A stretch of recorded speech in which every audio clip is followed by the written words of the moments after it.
sis. Hi!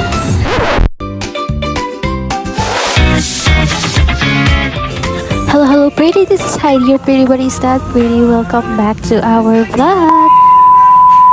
Napapunta ako sa Marilao dahil nga may nag-message sa akin. Nalaglag daw ang kanilang wallet sa tapat ng aming pwesto. So, pinuntahan po agad namin yan at in-investigate. Ayan, si Ma'am Alma po ay nalaglaga ng wallet dyan sa harap ng aming pwesto sa Marilao. May message ako ng aking barista na paki-check po yung ating CCTV. So, agad-agad naming chinek. Nakakatuwa kasi napakalaking tulong ng mga CCTV natin sa ating mga negosyo. In case may ganitong mangyari, meron tayo matutulong man lang sa mga taong kagaya ni Ma'am na nalaglagan nga ng wallet. At kila Kuya, sana po ay maibalik niyo po kahit po yung mga cards ni Sir. Napakalaking tulong na po. Sana po tulungan niyo po kami na mahanap ang wallet ni Ma'am.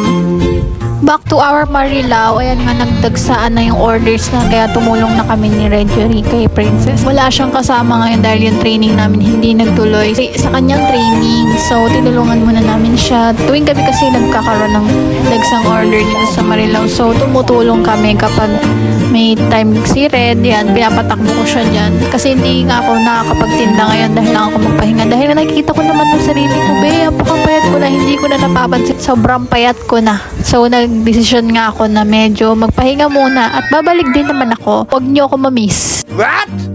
Nagpapasalamat ako sa lahat ng mga pretty drinkers namin. Since day 1, nandyan pa rin po kayo. Maraming salamat sa mga pagsuporta nyo at sa pagtangkilik sa aming pretty. Maraming salamat po. We are open daily, Monday to Sunday, 2 p.m. to 12 midnight. Available for walk-ins, pick up, and deliver. Kaya yun lang for today's video. Thank you for watching. Follow us for more.